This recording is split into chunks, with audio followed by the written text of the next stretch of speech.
Hello, नमस्कार दोस्तों। मैं इंजीनियर श्रुति आप सभी का हमारे चैनल पे स्वागत करती हूँ। Welcome back to our channel.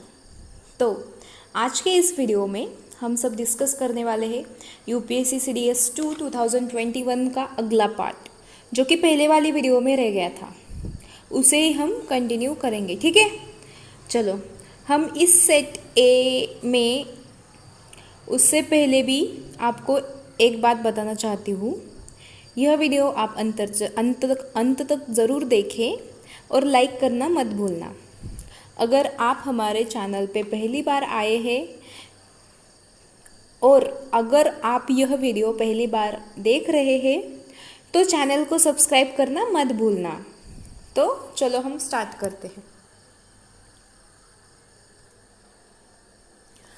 अगला question, in which of the following groups of organisms is food material broken down outside the body and absorbed? यानी कि जीवों के निम्नलिखित समूह में से किसमें खाद्य पदार्थ शरीर के बाहर विघटित होता है और अवशोषित होता है।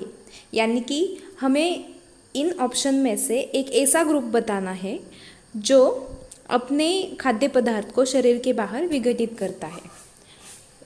पहले हम ऑप्शंस देखेंगे। पहला ग्रुप क्या है? Yeast, mushroom, bread mould, paramecium, amoeba, cuscuta, mushroom, amoeba, green plants, cuscuta, tapeworm and lice. अगर हम इन सभी ऑप्शन पे गौर करें तो yeast, mushroom and bread mould, ये जो ऑप्शंस है वो अपने खाद्य पदार्थ शरीर के बाहर विघटित करते हैं। इसलिए हमारा ऑप्शन क्या होगा? Option number A is the right answer.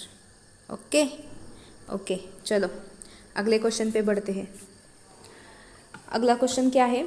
A sound wave has frequency of 4 kilohertz and wavelength 30 centimetre. How long it will take to travel 2.4 kilometre. यानी कि एक ध्वनि तरंग की आवृत्ति 4 किलोहर्ट्ज है और तरंग दैर्घ्य 30 सेंटीमीटर है। तरंग दैर्घ्य यानी वेवलेंथ। यह 2.4 किलोमीटर की दूरी तय करने में कितना समय लेगी?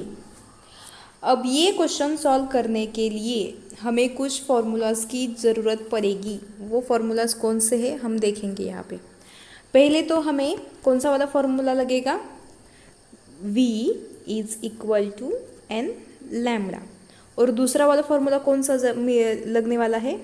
T is equal to D by we.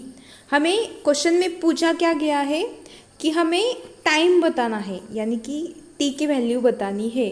कितना टाइम लेगी वो 2.4 डिस्टेंस ट्रैवल करने में।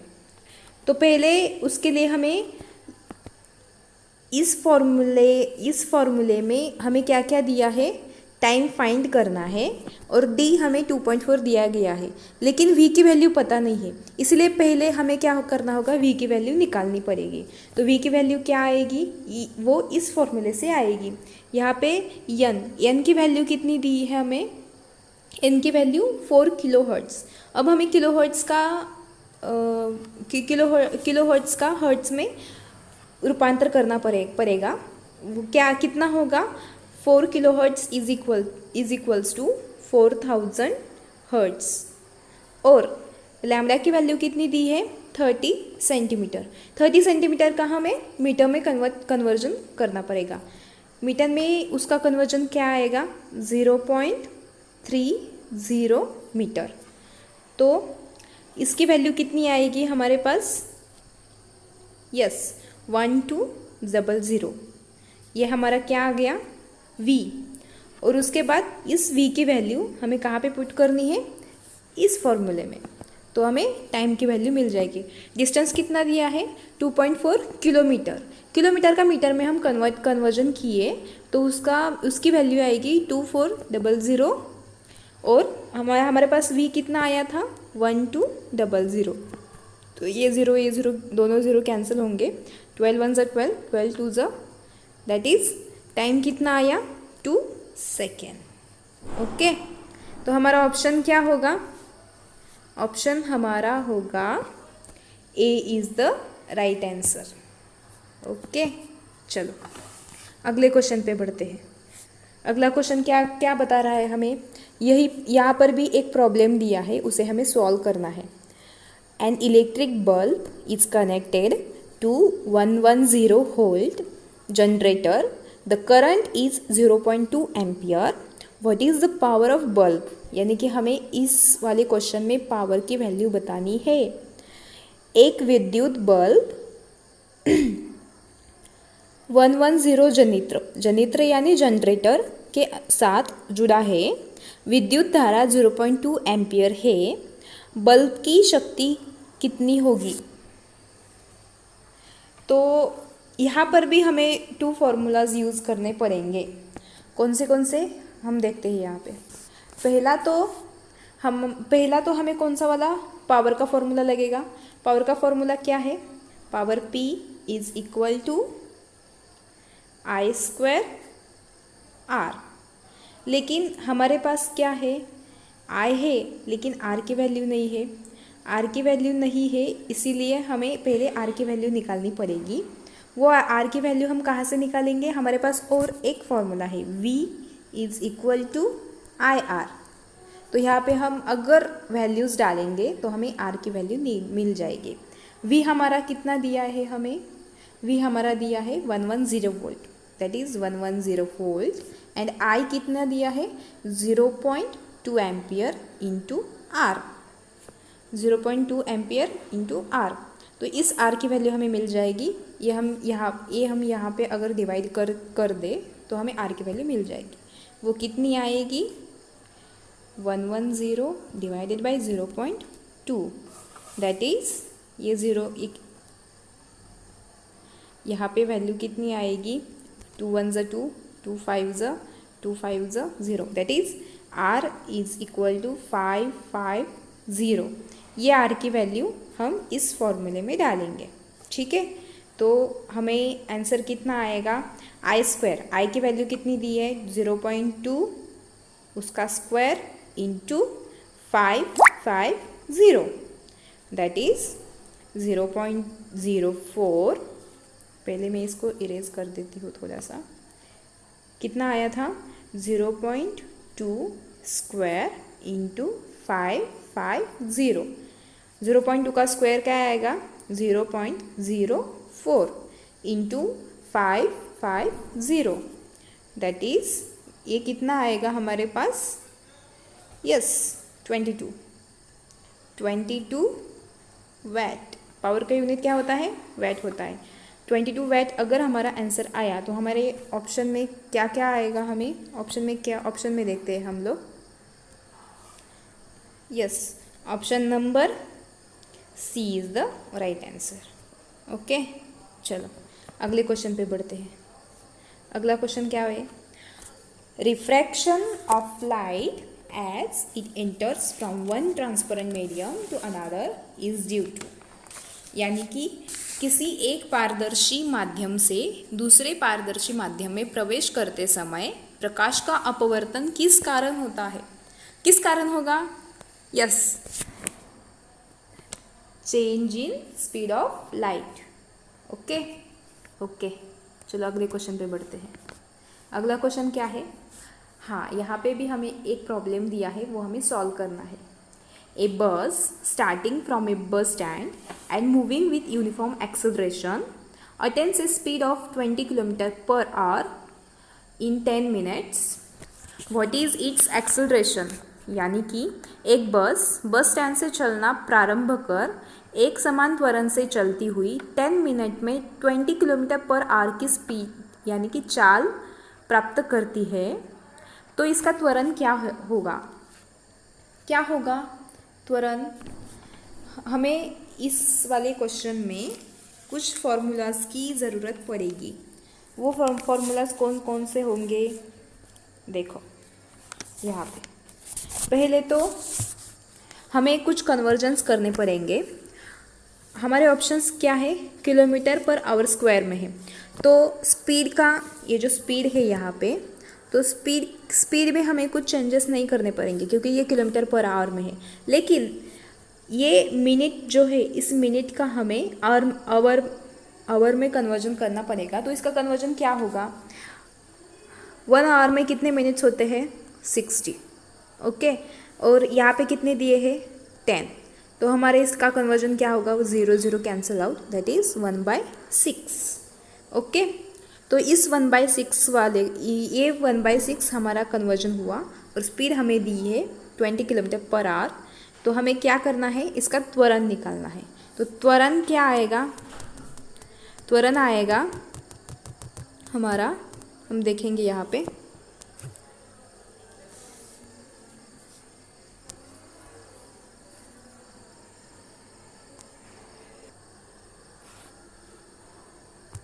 हमारा त्वरण कितना आएगा, उसके लिए हमें कुछ फार्मूलाज की ज़रूरत पड़ेंगे। वो फार्मूला कौन सा है देखते हैं। पहला वाला तो v is equal to u plus AT, ये वाला फार्मूला यूज़ करके हम लोग यहाँ पे त्वरण का आंसर निकालेंगे। तो हमारा u यानी कि इनिशियल स्पीड कितनी होगी 0, क्योंकि वो बस स्टैंड से स्टार्ट हो रहा है। बस स्टैंड पे जब वो खड़ी होगी तो उसकी इनिशियल स्पीड ऑब्वियसली 0 होगी, प्लस ए यानी एक्सेलरेशन, हमें एक्सेलरेशन की वैल्यू निकालनी है तो इसे हम ए ही रखेंगे। टाइम कितना निकाला था हमने 1/6, ये आवर में होगा, और वी हमें कितना दिया है 20 किलोमीटर पर आवर। तो इसे अगर हम सॉल्व करेंगे तो a इंटू 1/6, ये 1/6 अगर हमने यहाँ पर ट्रांसफ़र किया तो ये 6 यहाँ पे मल्टीप्लाई होगा और ये आंसर क्या आएगा 20 इंटू 6 दैट इज़ 120।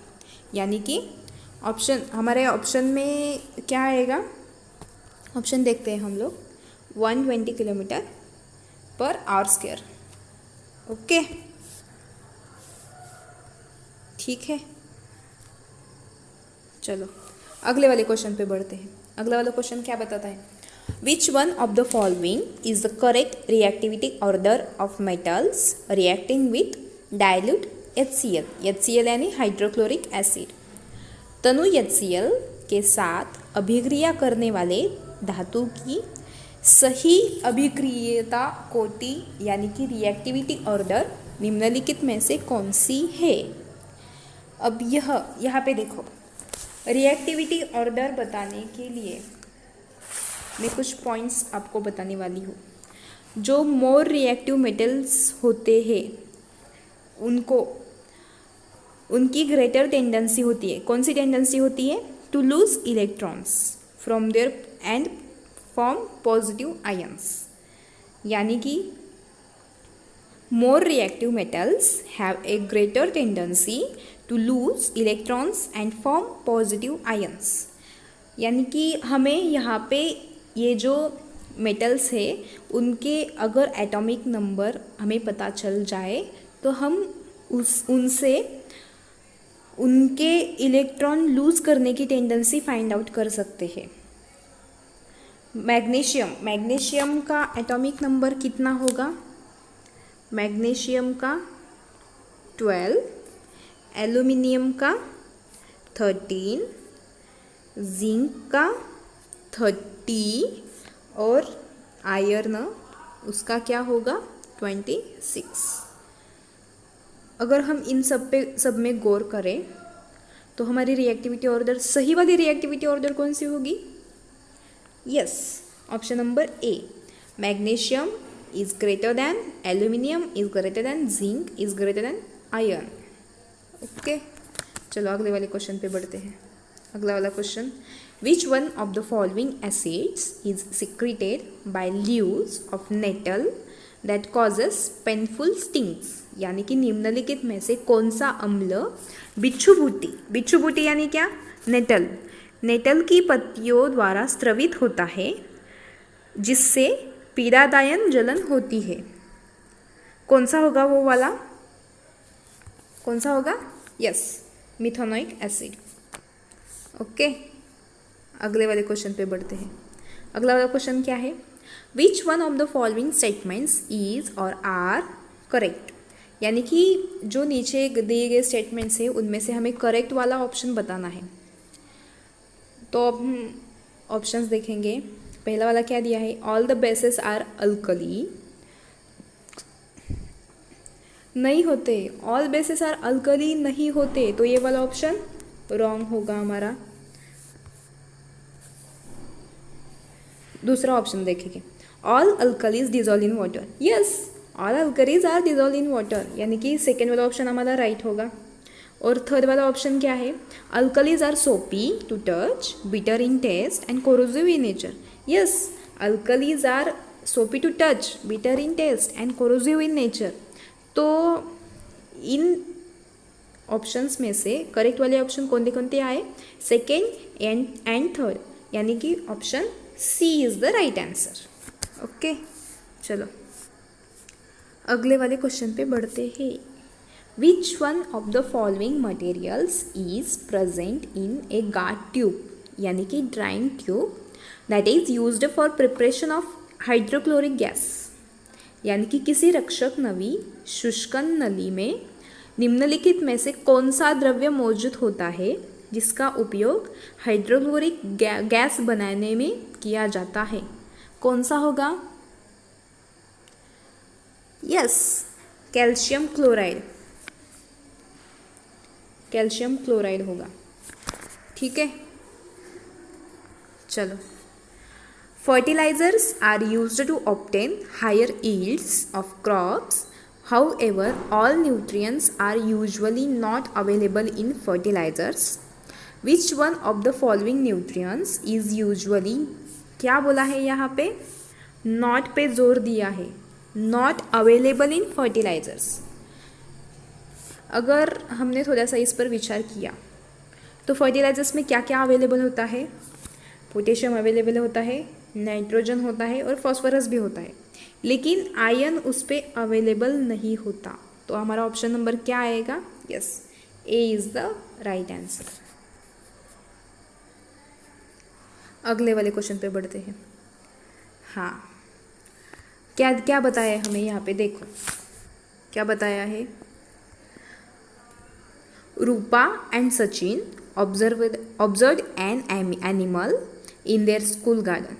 क्या बताया है, रूपा और सचिन दो दोस्त हैं, उन्होंने अपने गार्डन में एक एनिमल को देखा या ऑब्जर्व किया। तो रूपा क्या बोलती है, Rupa called it an insect, और सचिन क्या बोलता है, Sachin identify it as an earthworm. तो which one of the following characteristics confirms that it is an insect. अगर वो इंसेक्ट होगा तो जो नीचे दिए गए ऑप्शंस है उनमें से इंसेक्ट की कैरेक्टरिस्टिक्स बताने वाली ऑप्शन हमें बतानी है। तो क्या होगी वो ऑप्शन, पहले तो हम ऑप्शंस देखेंगे। The animal had jointed legs, second one body of the animal had very little segmentations, C body of the animal was cylindrical, and D body of the animal was bilaterally symmetrical.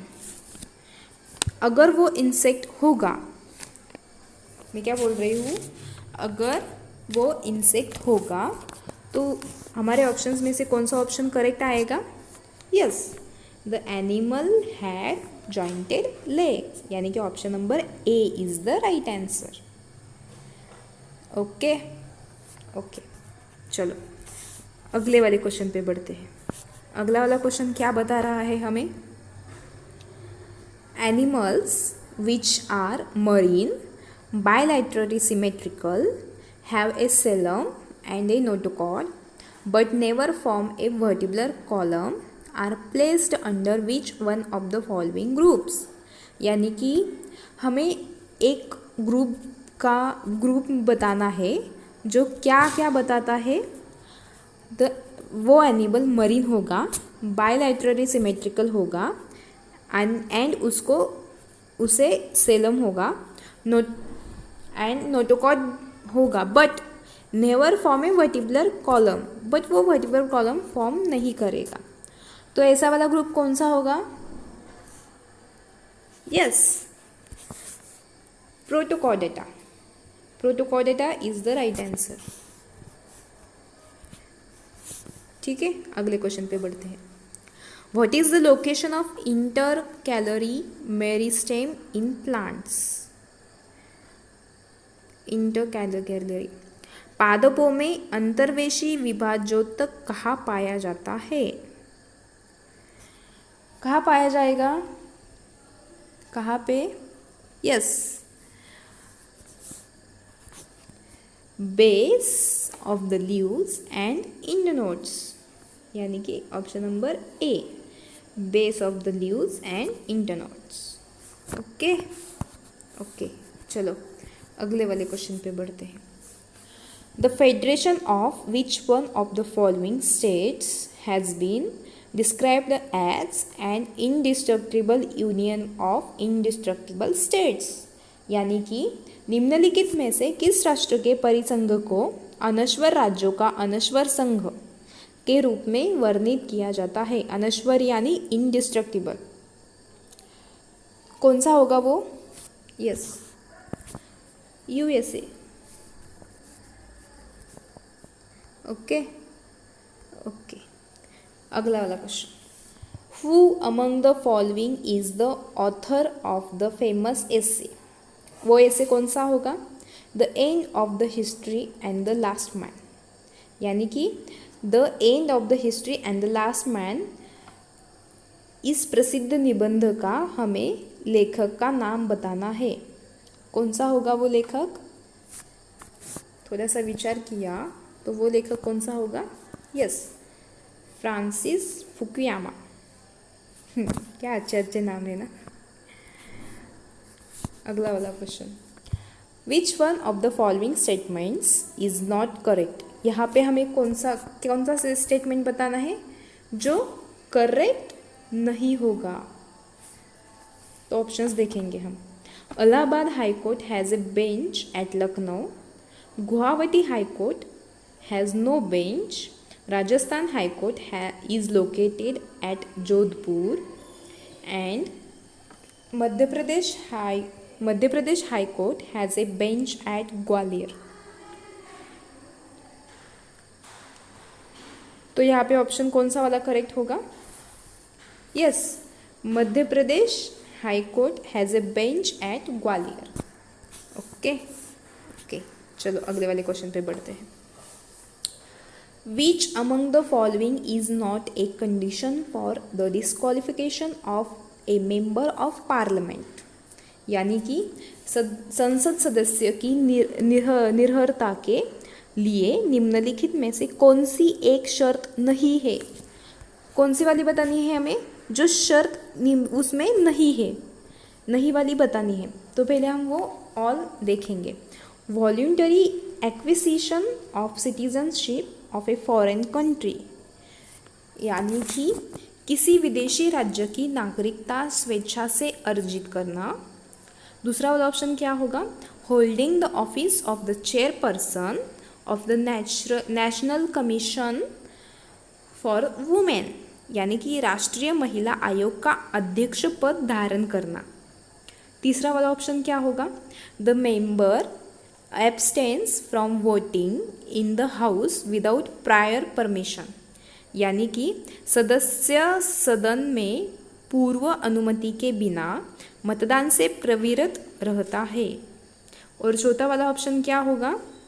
The member holds the office of the chairman of the board of directors of the national cooperation limited coal development, यानी कि राष्ट्रीय कोयला विकास निगम limited के निदेशक मंडल का अध्यक्ष पद धारण करता है।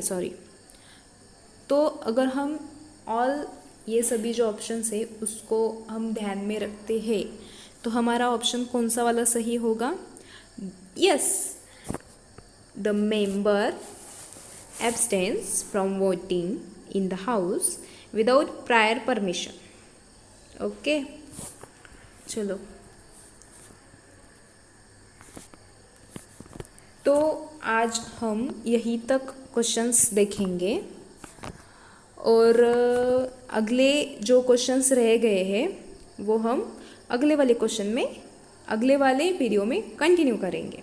अगर आप लोगों को ये वीडियो पसंद आया है तो आप इस वीडियो को लाइक करना मत भूलना, और आप हमारे चैनल पे पहली बार आए हैं और ये वीडियो पहली बार देख रहे हैं तो इस चैनल को सब्सक्राइब करना मत भूलना, ठीक है। चलो गुड बाय दोस्तों, फिर मिलते हैं।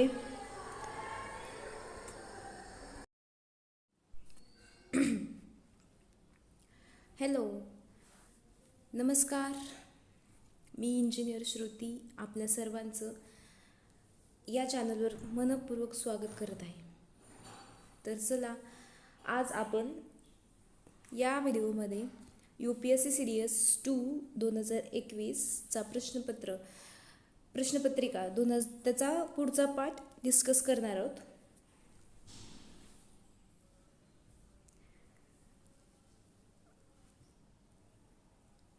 त्याच्या पण पहिल्यांदा मी तुम्हाला एक गोष्ट सांगू इच्छिते की तुम्ही हा व्हिडिओ शेवटपर्यंत नक्की बघा आणि या व्हिडिओला लाईक करायला विसरू नका। आणि जर तुम्ही हा व्हिडिओ पहिल्यांदा बघत आहेत किंवा आमच्या चॅनलवर पहिल्यांदा आलेला आहात तर चॅनलला सबस्क्राईब करायला विसरू नका। तर चला व्हिडिओला सुरुवात करूया।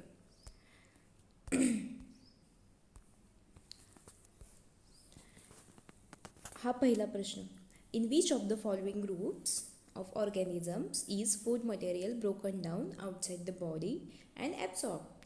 म्हणजे खालीलपैकी असा कोणता ग्रुप आहे जो आपले अन्न शरीराच्या बाहेर विघटित करतो? तर कोणता असेल तो? आधी आपण ऑप्शन पाहूयात। Yeast, mushroom, bread mould, paramecium, amoeba, cuscuta, mushroom, amoeba, green plants, cuscuta, tapeworm, lice.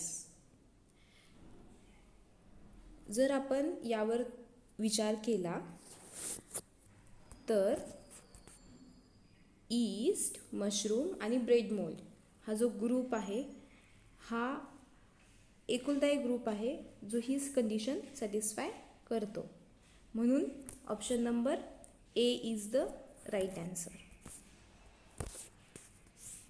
Okay, पुढच्या क्वेश्चनवर जाऊया। इथं प्रॉब्लेम दिलेला आहे। या प्रॉब्लेमसाठी आपल्याला 2 फॉर्म्युलाजची गरज पडणार आहे। तर ते फॉर्म्युलेज कोणते आहेत ते आपण बघूयात। त्यापूर्वी आपण हा क्वेश्चन काय म्हणतो ते पण पाहूया। A sound wave has a frequency of 4 kilohertz. म्हणजे एक साऊंड वेव्ह आहे ज्याची की आपल्याला फ्रिक्वेन्सी दिलेली किती, 4 किलोहर्ट्ज अँड वेवलेंथ 30 सेंटीमीटर, आणि त्याची वेवलेंथ पण दिलेली आहे 30 सेंटीमीटर। तर काय विचारले आपल्याला, how long it will take to travel 2.4 kilometre. म्हणजे या ठिकाणी आपल्याला टाईम विचारला आहे की त्याला 2.4 किलोमीटरचं डिस्टन्स पार करण्यासाठी किती वेळ लागेल। तर या ठिकाणी आपण कोणते कोणते फॉर्म्युलाज यूज करणार आहोत। पहिला तर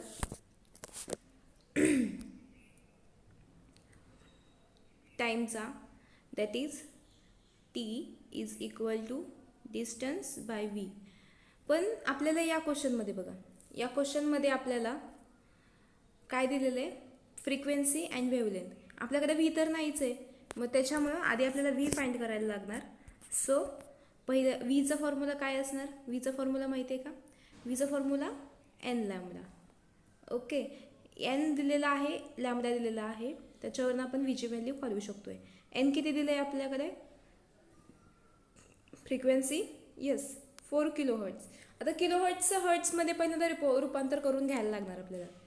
1 kilohertz is equals to 1000 hertz. So 4 kilohertz is equals to 4000 hertz into lambda. लॅम्बडाची व्हॅल्यू किती दिली आहे, 30 centimetre.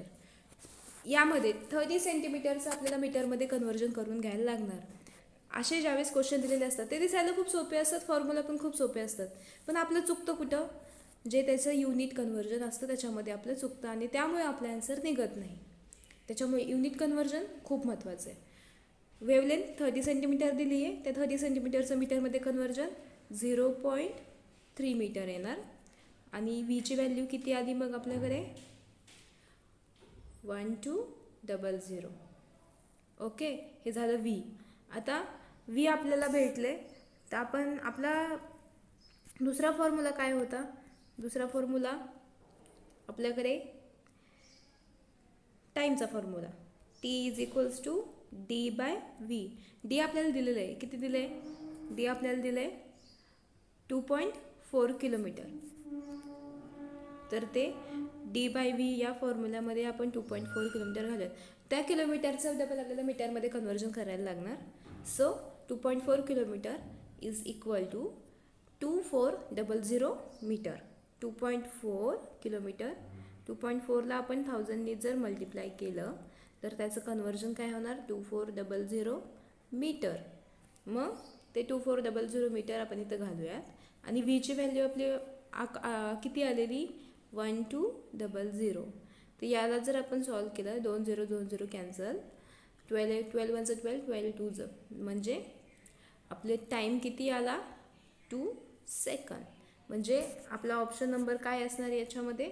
Option number A is the right answer. Okay, चला पुढच्या क्वेश्चनवर वळूयात आपण. पुढचा क्वेश्चन काय म्हणतोय बघा. हां, इथं पण एक प्रॉब्लेम दिलेला आहे. याच्यामध्ये पण आपल्याला 2 फॉर्म्युलाज यूज करायला लागणार. पहिल्यांदा आपण क्वेश्चन पाहूयात काय म्हणतोय. An electric bulb is connected to 110 volt generator. The current is 0.2 ampere. What is the power of bulb? म्हणजे आपल्याला त्या बल्बची पॉवर काढायची आहे. तर पॉवर काढायच्या आधी आपल्याला दिलेलं काय काय, गिवन काय काय क्वांटिटीज आहेत याच्यामध्ये. काय म्हणलं आहे? कनेक्टेड टू 110 वोल्ट यानी व्होल्टेज दिलं आहे आणि करंट यानी की करंटची व्हॅल्यू दिली आहे 0.2 अँपियर. आपल्याला पहिल्यांदा आपण पॉवरचा फॉर्म्युला बघूयात. पॉवरचा फॉर्म्युला नेमका काय म्हणतो? Power P is equal to I² R. पण आपल्याकडं आयची व्हॅल्यू आहे पण आरची व्हॅल्यू आपल्याकडं नाही आहे. म्हणून पहिल्यांदा आपल्याला आरची व्हॅल्यू काढून फाइंड आउट करायला लागणार. आरची व्हॅल्यू आपण कोणत्या फॉर्म्युलाने फाइंड करणार? V is equal to IR. Because आपल्याकडे V दिलेला आहे आपल्याला आणि आय पण आपल्याला दिलेलं आहे, त्याच्यावरनं आरची व्हॅल्यू आपण काढू शकतोय. आरची व्हॅल्यू कशी काढणार? R is equals to V by I. V दिलेला आहे 110 वोल्ट आणि आय आहे 0.2 अँपियर. बरोबर. मग त्याची व्हॅल्यू किती येणार आपल्याकडे? 550. बरोबर. ओके, आपली काय आली? ही आली आरची व्हॅल्यू. आरची व्हॅल्यू आपण फाइंड आउट केली आहे. या आरच्या व्हॅल्यूवरनं आपल्याला आता ती आरची व्हॅल्यू ह्या फॉर्म्युल्यामध्ये टाकायची, त्याच्यावरनं आपल्याला पीची व्हॅल्यू मिळणार आहे. तर आपण त्या फॉर्म्युल्यामध्ये आपण आरची व्हॅल्यू टाकून पीची व्हॅल्यू काढूयात. ठीक आहे. फॉर्म्युला काय होता? P is equals to I² R is equal to आयची व्हॅल्यू आहे 0.2 त्याचा स्क्वेअर इंटू आरची व्हॅल्यू आलेली 550. 0.2चा स्क्वेअर किती होणार? 0.04 इंटू 550. याचं जर आपण मल्टिप्लिकेशन केलं तर आपली व्हॅल्यू येणार आहे 22 वॅट. पॉवरचं युनिट काय असतं? वॅट. ओके, किती आलं आन्सर? 22 वॅट. म्हणजे option number C is the right answer. Okay, चला पुढच्या क्वेश्चनवर जाऊया.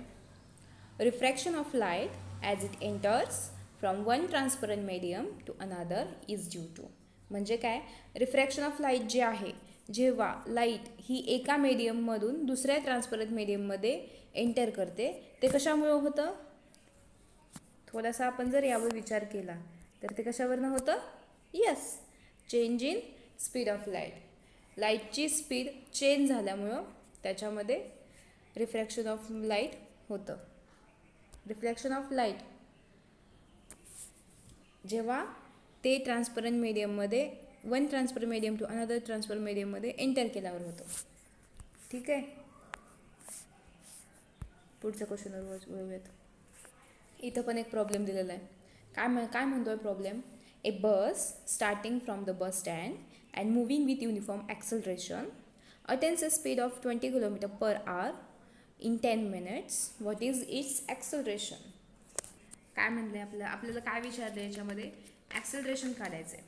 आणि बस स्टँडपासून सुरू होते. बस स्टँडपासून सुरू होते म्हणजे त्याची इनिशियल स्पीड किती होणार? 0. म्हणजे आपण पहिल्यांदा गिवन क्वांटिटीज लिहून घेऊया याच्यामध्ये. काय म्हणलं आहे? गिवन क्वांटिटीज काय आहेत? पहिल्यांदा u इज इक्वल टू 0. त्याच्यानंतर काय म्हणलं आहे? आपल्याकडे काय होतं? u इज इक्वल टू 0 भेटले आपल्याला. ठीक आहे. त्याच्यानंतर काय म्हणले? अटेन्स स्पीड दिली आहे. स्पीड किती दिले? 20 किलोमीटर पर आवर. आपले ऑप्शन्स जे आहेत सगळे ते किलोमीटर पर आवर स्क्वेअरमध्ये आहे, त्याच्यामुळे 20 किलोमीटरचं आपल्याला कन्व्हर्जन करायची गरज नाही आहे. स्पीड किती दिली आपल्याला? Speed that is equal to 20 kilometre per hour. आणि दुसरं गिवन काय आहे? टाईम किती दिला आहे? 10 मिनिट. पण अवरमध्ये पूर्ण ऑप्शन्स आहेत, त्याच्यामुळे मिनिट्स आपल्याला अवरमध्ये कन्व्हर्जन करायला लागणार. सो आपण ह्याला 16 जर डिवाईड केलं तर आपलं आवर किती येणार? 1/6 आवर. आता ह्या ज्या सगळ्या गिवन क्वांटिटीज आहेत ते आपल्याला एका फॉर्म्युलामध्ये टाकायच्या. तो फॉर्म्युला कोणता तो पाहूयात आपण. ठीक आहे.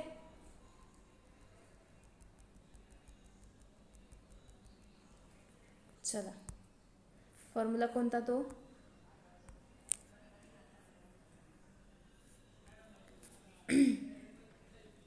पहिले तर आपल्याला तो फॉर्म्युला यूज करायला लागणार.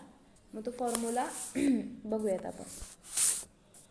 v is equal to u plus 80. याच्यामध्ये आपल्याला गिवन काय आहे? u इनिशियल स्पीड 0 आहे. स्पीड किती दिली होती? 20 किलोमीटर पर आवर. एक ॲक्सेलरेशन आपल्याला फाइंड आउट करायचं आहे. इंटू t 1/6 आपण काढलेलं. तर हे कसं होणार? v is equal to a into 1/6. हे इथलं 6 आहे, ते इकडे गेल्यानंतर मल्टिप्लाय होणार. 20 into 6 120. That is 120 kilometre per hour square.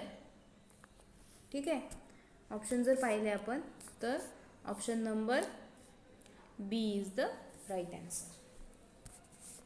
Okay. चला पुढच्या क्वेश्चनवर बघूयात. Which one of the following is the correct reactivity order of metals reacting with dilute hydrochloric acid? HCl. म्हणजे काय म्हणले? खालीलपैकी अशी कोणती रिॲक्टिव्हिटी ऑर्डर आहे जी रिॲक्टिव्हिटी ऑर्डर ऑफ मेटलची अशी कोणती रिॲक्टिव्हिटी ऑर्डर आहे जी डायल्यूट हायड्रोक्लोरिक ॲसिडसोबत रिॲक्ट करते? आता more reactive metals have greater tendency to lose electrons and form positive ions. म्हणजे काय? जे मोर रिॲक्टिव्ह मेटल्स आहेत त्यांची ग्रेटर टेंडन्सी असते इलेक्ट्रॉन लूज करण्याची आणि पॉझिटिव्ह आयन्स फॉर्म करण्याची. बरोबर. मग ह्याच्यावरनं जर आपण पाहिलं तर आपला ऑप्शन कोणता बरोबर असणार? Yes, option number A. Magnesium is greater than aluminium is greater than zinc is greater than iron. ठीक आहे. ओके. पुढच्या क्वेश्चनवर जाऊयात. Which one of the following acid is secreted by leaves of the nettle that causes painful stings? म्हणजे खालीलपैकी असं कोणतं acid आहे की जो प्लांट आहे त्याचे जे लीव्ज आहेत त्याच्यामुळं पेनफुल स्टिंग्स निर्माण होतात? कोणता असेल? थोडासा आपण जर यावर विचार केला तर methanoic acid is the right answer. Okay. पुढच्या क्वेश्चनवर जाऊया. काय म्हणते पुढचं question? Which one of the following statement is or are correct? म्हणजे काय? की खालीलपैकी असं कोणतं स्टेटमेंट आहेत जे बरोबर आहेत ते आपल्याला सांगायचं. आपण ते स्टेटमेंट कन्सिडर करूयात. पहिलं स्टेटमेंट काय सांगतं, all the bases are alkali. असं होऊ शकत नाही ना. ऑल बेसेस आर अल्कली कशा असू शकतात. बेसेस या बेसेस असतात, अल्कली हे अल्कलीच असतात. So this is not right answer. Second ऑप्शनवर जाऊयात. म्हणजे पहिलं तर आपलं बरोबर नाही आहे. त्यामुळं ऑप्शन ए हा कटला, त्याच्यानंतर बी हा पण कटला. राहिला कोणता, सी आणि डी. आता या दोघांपैकी आपल्याला बघायला पाहिजे. दुसरं, all alkalis are dissolve in water. Right, all alkalis are dissolve in water. Alkalis are soapy to touch, bitter in taste and corrosive in nature. बरोबर आहे. अल्कलीज ह्या सोपी टू टच असतात, बिटर इन टेस्ट असतात आणि corrosive in nature असतात. So C is the right answer. D पण आहे right answer, पण त्याच्यामध्ये काय म्हणले, फक्त 3 ओनली म्हणले. पण आपलं 2 आन्सर पण बरोबर आहे ना, मग त्याच्यामुळं 3 हे कॅन्सल होणार, फक्त 2 आणि 3 only. That is C is the right answer. Okay, next क्वेश्चनवर बघूयात. Which one of the following materials is present in a guard tube, guard tube यानी drying tube, that is used for preparation of HCl gas. म्हणजे खालीलपैकी कोणतं material present असतं guard ट्यूबमध्ये जे की HCl गॅस प्रिपेअर करण्यासाठी वापरतात. कोणतं असेल? Yes, calcium chloride. Calcium chloride हे वापरतात कशासाठी, HCl गॅस प्रिपेअर करण्यासाठी. Okay okay. Fertilizers are used to obtain higher yield of crops. However, all nutrients are usually not available in fertilizers. Which one of the following nutrients is usually not available in fertilizers? म्हणजे काय सांगायचं आहे आपल्याला, खालीलपैकी असे कोणते nutrients आहेत जे फर्टिलायझर्समध्ये available नसतात. यांनी या ठिकाणी नॉटवर जोर दिला आहे, म्हणजे जो नाही आहे तो वाला पार्ट आपल्याला सांगायचा. आता फर्टिलायझर्समध्ये कोणते कोणते न्यूट्रियंट्स प्रेझेंट असतात, 3 प्रकारचे. Yes, potassium, nitrogen and phosphorus हे 3 न्यूट्रियंट्स प्रेझेंट असतात. पण आयर्न हा आपल्याला पाहायला भेटत नाही, म्हणून option A is the right answer. Okay, चला पुढच्या क्वेश्चनवर जाऊया. Rupa and Sachin observed an animal in their school garden. काय म्हणले, रूपा आणि सचिन हे दोघं समजा मित्रमैत्रिणी आहेत. त्यांनी एका ॲनिमलला पाहिलं त्यांच्या स्कूल गार्डनमध्ये. तर रूपा काय म्हणते, Rupa called it an insect. Rupa त्याला इन्सेक्ट म्हणते.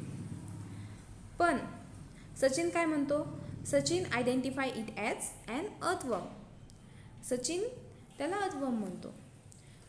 तर आपल्याला काय सांगायचं आहे, which of the following characteristics confirms that it is an insect.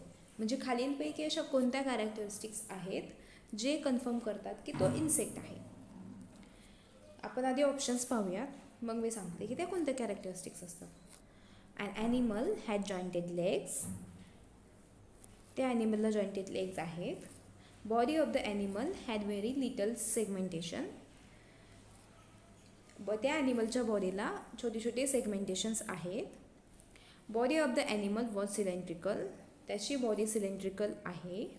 Body of the animal was bilaterally symmetrical. त्या ॲनिमलची बॉडी बायलॅटरली सिमेट्रिकल आहे. जर आपण याच्यावर विचार केला तर इन्सेक्टसाठी या 4 ऑप्शनपैकी कोणता ऑप्शन फुलफिल करतो? Yes, option number A, the animal had jointed legs. म्हणजे option number A is the right answer. Okay, चला. Animal which are marine, bilaterally symmetrical, have a coelom and notochord but never form a vertebral column are placed under which one of the following groups. म्हणजे खालीलपैकी असा कोणता groups आहे जो marine, bilaterally symmetrical, have a coelom and नोटोकॉट but तो form करत नाही, vertebral column तो फॉर्म करत नाही, असा वाला ग्रुप आपल्याला सांगायचा आहे. कोणता असेल तो ग्रुप?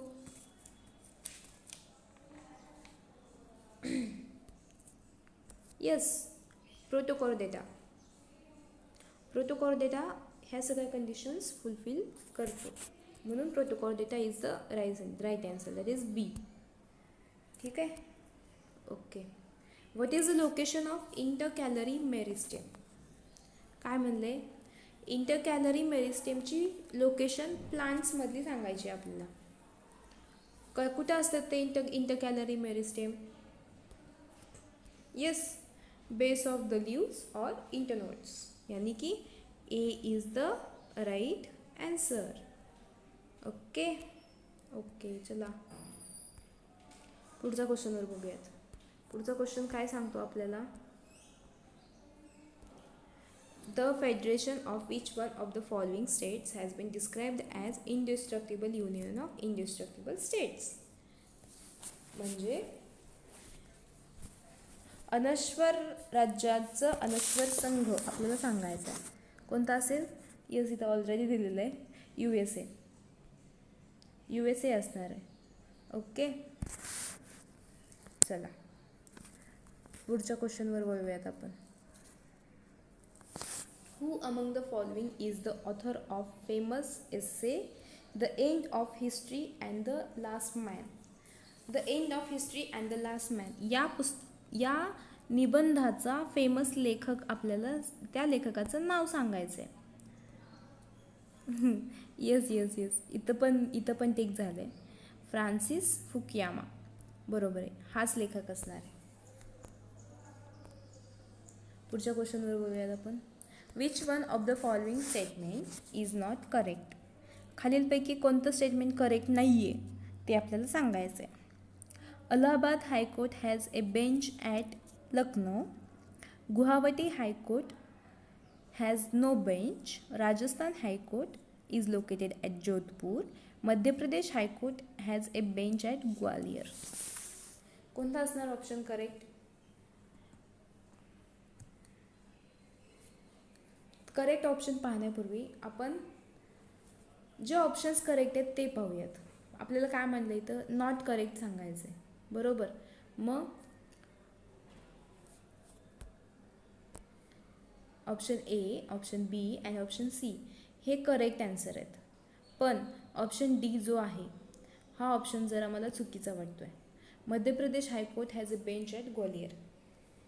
ऑप्शन नंबर आपला आन्सर काय असणार आहे? Yes, D is the right answer. Okay, पुढच्या क्वेश्चनवर जाऊयात. Which among the following is not a condition for a disqualification of a member of parliament? Condition खालीलपैकी कोणती कंडिशन नाही आहे? नाही, जी कंडिशन नाही आहे ती सांगायची आहे. Disqualification of member of parliament कोणती आहे? आपण आधी ते कंडिशन्स पाहूया. Voluntary acquisition of citizenship of a foreign country. त्याच्यानंतर holding the office of the chairperson of the national commission for women. The member abstains from voting in the house without prior permission. The member holds the office of the chairman of the board of directors of the national corporation coal development limited. काय म्हणलं इथं? जी condition नाही आहे ते सांगायचं आहे. कोणती condition नसणार आहे? Yes, the member abstain from voting in the house without prior permission. ही कंडिशन नसणार आहे, ही कंडिशन नसते त्यासाठी. ठीक आहे. ओके, तर आज आपण एवढेच क्वेश्चन पाहणार आहोत. उरलेले क्वेश्चन आपण नेक्स्ट व्हिडिओमध्ये पाहूयात. जर तुम्हाला हा व्हिडिओ आवडला असेल तर तुम्ही या व्हिडिओला लाईक करा, शेअर करायला विसरू नका आणि सबस्क्राईब करायला, जर तुम्ही या चॅनलवर पहिल्यांदा आलेला आहात किंवा हा व्हिडिओ पहिल्यांदा बघत आहात तर चॅनलला सबस्क्राईब जरूर करा. ठीक आहे. धन्यवाद मित्रांनो. या आपण